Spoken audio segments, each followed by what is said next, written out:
ایک تنہا مسافر، ایک وفادار خاتون، ایک شہر کی بے وفائی اور ایک ایسی قربانی جس نے تاریخ اسلام میں ہمیشہ کے لیے اپنا نام لکھوا دیا۔ رات کا اندھیرا پھیل چکا تھا، کوفہ کی گلیاں سنسان تھیں، وہی شہر جہاں چند گھنٹے پہلے ہزاروں لوگ وفاداری کے دعوے کر رہے تھے، اب خاموش کھڑا تھا۔ نماز مغرب کے بعد حضرت مسلم بن عقیل تنہا کوفہ کی گلیوں میں چل رہے تھے۔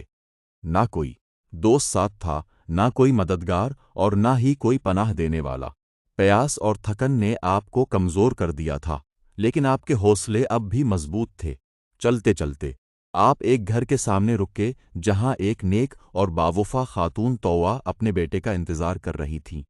حضرت مسلم بن عقیل نے سلام کیا اور فرمایا، کیا مجھے تھوڑا سا پانی مل سکتا ہے؟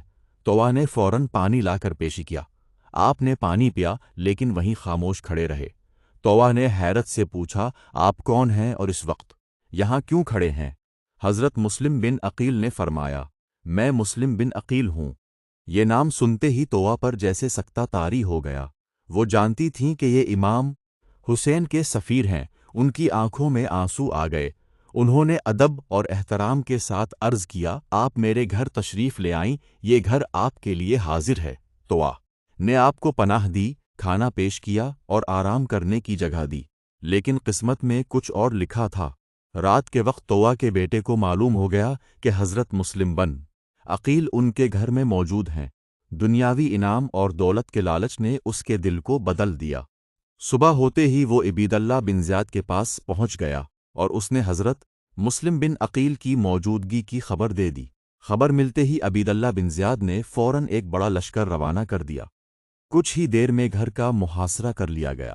جب حضرت مسلم بن عقیل نے سپاہیوں کی آوازیں سنے تو آپ سمجھ گئے کہ آزمائش کا آخری وقت آ پہنچا ہے۔ آپ تلوار لے کر باہر نکل آئے۔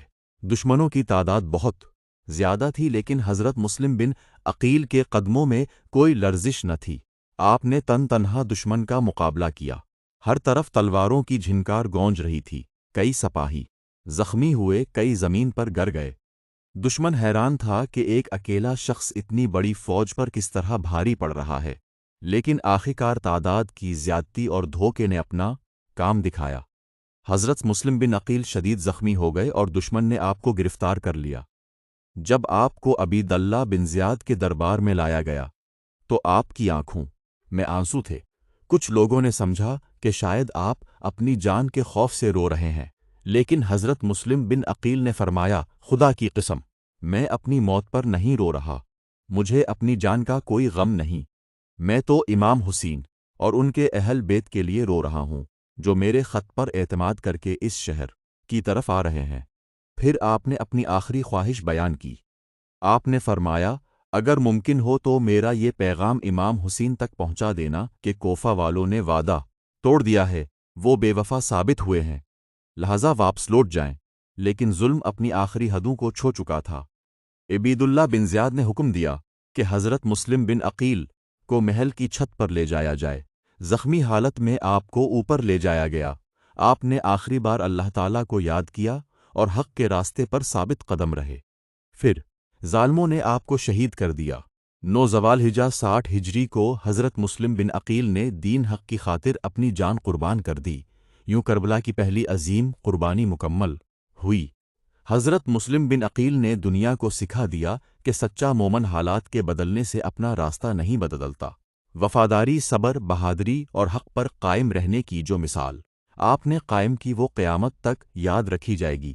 اگر آپ بھی حضرت مسلم بن عقیل کی وفاداری اور قربانی کو سلام پیش کرتے ہیں تو کمنٹ باکس میں اللہ تعالیٰ کے 99 ناموں میں سے ایک نام ضرور لکھے، مثلاً یا کریم۔